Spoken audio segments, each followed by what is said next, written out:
Oke, selamat malam semuanya. Nah, jadi kami dari kelompok yang terdiri dari saya sendiri Ivan William, ada Kang Nicholas, ada Nelson Christopher, dan juga Joshua.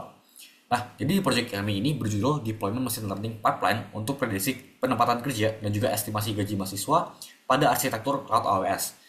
Dan fokus pada presentasi kali ini bukan pada modelnya, tetapi kita fokus gimana sih kita bisa membawa model dari notebook untuk menjadi layanan publik yang bisa diakses lewat internet gitu, dengan layanan AWS tentunya. Nah, untuk arsitektur sendiri, kita memiliki tiga lapisan utama ya. Nah, jadi bisa dari sini, untuk lapisan yang pertama dari Amazon S3 untuk menyimpan data dan juga modelnya. Kemudian ada Amazon EC2 untuk menjalankan aplikasi, yaitu CVS API-nya sebagai API, dan juga Streamlit-nya sebagai antarmukanya. Dan yang terakhir adalah IAM role-nya, agar si EC2 ini bisa mengakses si S3 secara aman. Dan semuanya ini dikemas di dalam Docker. Nah, kurang lebih seperti ini untuk si gambarannya. Dan ya, si pengguna cukup membuka browser dan aplikasi bakal langsung bisa dipakai, bahkan dari HP sekaligus. Dan selanjutnya aku bakal lanjutin untuk simulasi aplikasinya dari Stargate. Nah, oke, mungkin bisa langsung diklik aja untuk si run prediction-nya. Nah, kalau misalnya ada dua dari run predictions, dia akan muncul probabilitas di sini. Di sini dapat 87,3%, yang artinya karena di atas thresholdnya yakni 14%, berarti si kandidat memenuhi threshold dan mendapatkan kategori placed gitu. Nah, untuk threshold 14% sendiri ini didapat dari proses tuning dari model-model yang sebelumnya gitu. Dan karena statusnya placed, otomatis kita bisa juga memprediksi si gaji kandidat tersebut. Dan kita mendapatkan di angka 9,06 lakhs. Dan selanjutnya juga ada kandidat profile breakdown yang merupakan statistik dari karakteristik dari kandidatnya yang mana sudah kita input di sebelumnya. Kurang lebih seperti itu. Oke, lanjut ke S3.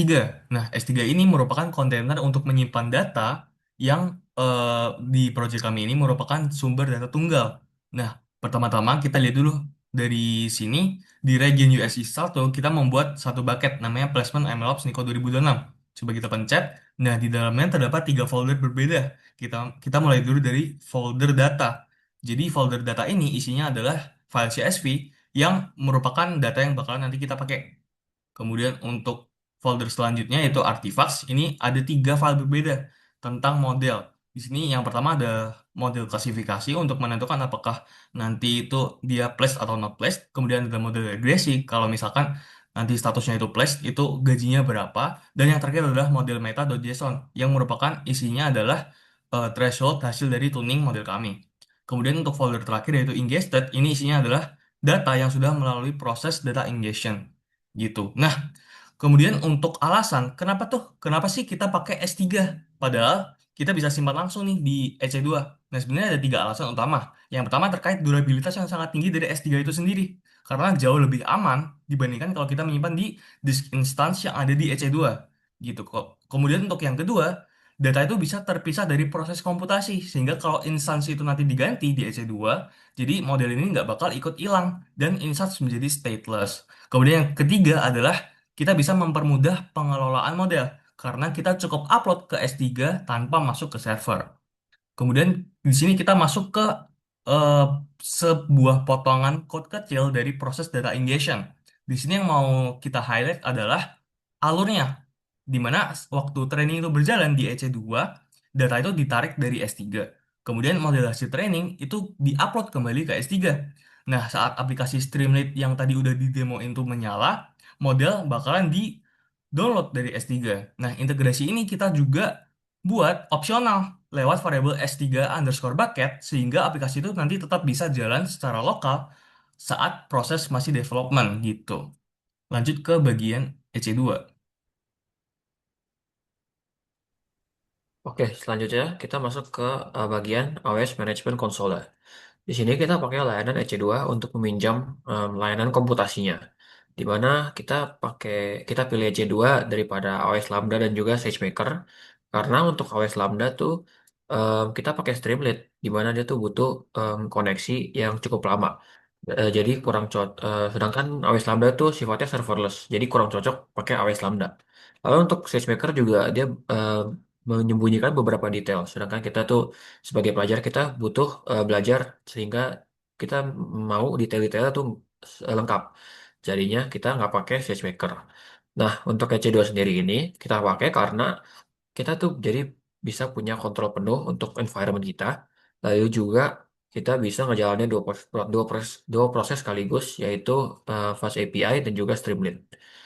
Nah, untuk EC2 sendiri kita bisa langsung lihat di sini ada instances ya, yaitu kita punya satu instances bernama placement app, di mana status instance-nya lagi running atau berjalan. Lalu untuk tipe instance sendiri kita pakai T3 Medium yang menyediakan dua virtual CPU dan juga 4 GB RAM untuk nanti kita melakukan proses training model dan juga menjalankan dua proses kita, yaitu Fast API dan juga Streamlit. Lalu kita bisa melihat untuk status ceknya atau pemeriksaan status ya, itu tiga-tiganya sudah aman, di mana artinya nggak ada sistem fail baik di hardware maupun di bagian OS-nya. Nah, selanjutnya kita bisa masuk ke code untuk menjalankan Docker.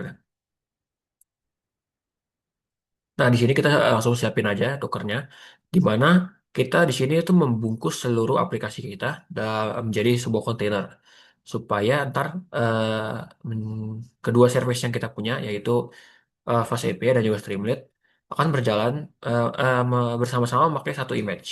Di sini tuh kita pakai Docker karena pertama tuh kita jadi nggak usah pusing-pusingin konfigurasi untuk samain konfigurasi di EC2 dengan di environment lokal kita.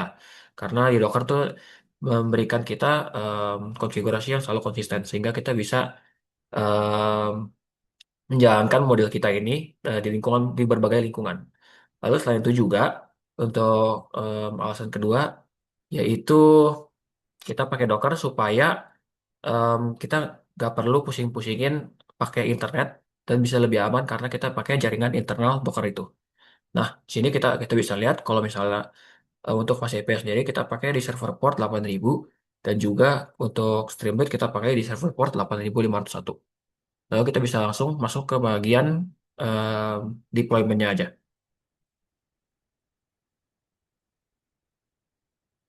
Nah, untuk langkah deployment-nya sendiri itu lumayan singkat ya. Jadi pertama, kita tinggal pasang Docker kita, Docker Compose, dan juga BuildX ke instance-nya.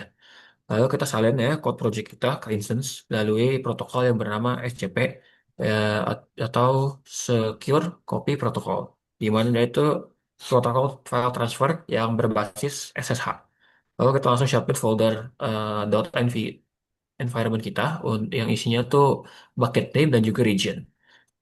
Selanjutnya kita bisa langsung jalanin trainingnya di dalam kontainer Docker kita eh, dengan menjalankan perintah docker compose run strip rm API Python pipeline.py. Nanti di mana dia akan menarik data dari S3 untuk melatih model kita, lalu kita langsung nge-upload artefaknya yang isinya itu model-model kita ke S3.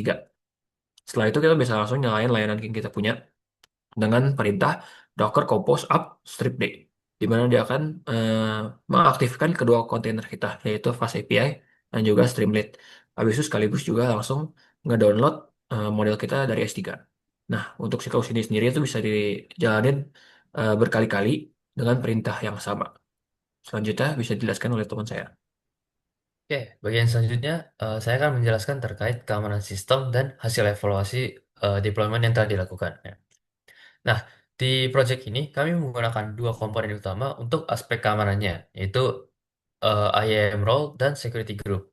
Nah, untuk IAM role, kami tuh mengetes sebuah role yang bernama lab role ke instance EC2 agar EC2 tersebut tuh dapat mengakses langsung ke Amazon S3-nya tanpa perlu harus menuliskan access key atau secret key di dalam source code-nya ya. Nah, hal ini penting karena jika kredensial itu ditulis di dalam source code-nya dan jika misalnya suatu saat gitu ya kode tersebut tuh mengalami kebocoran, maka akun AWS tersebut tuh dapat disalahgunakan oleh pihak lain.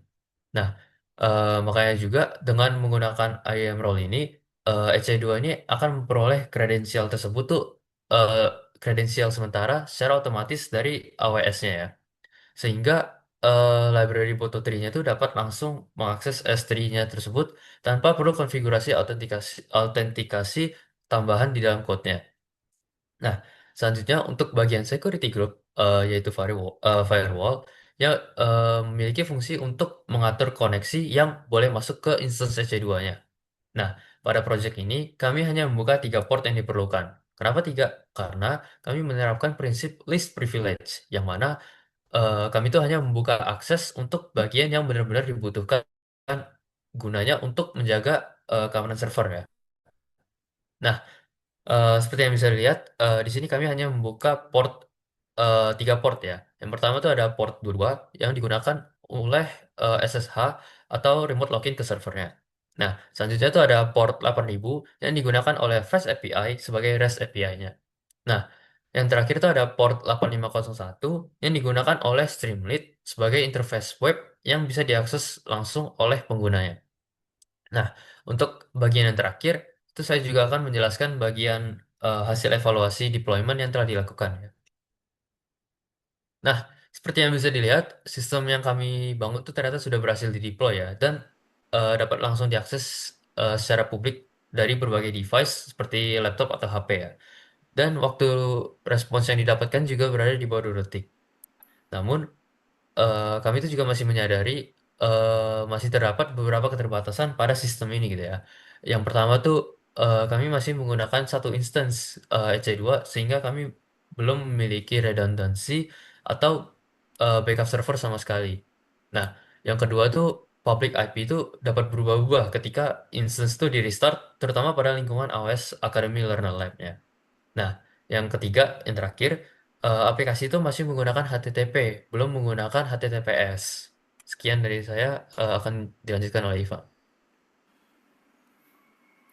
Oke, nah jadi secara kesimpulannya kami itu udah berhasil untuk ngedeploy pipeline end-to-end di AWS dengan memadukan CS3 ya untuk data dan juga model, EC2 untuk komputasi yang menjalankan Fast API dan juga Streamlit di Docker, serta si IAM role-nya untuk akses aman ditambah dengan security group-nya sebagai firewall-nya. Nah, jadi untuk arsitektur ini memperlihatkan pola yang dipakai di industri juga.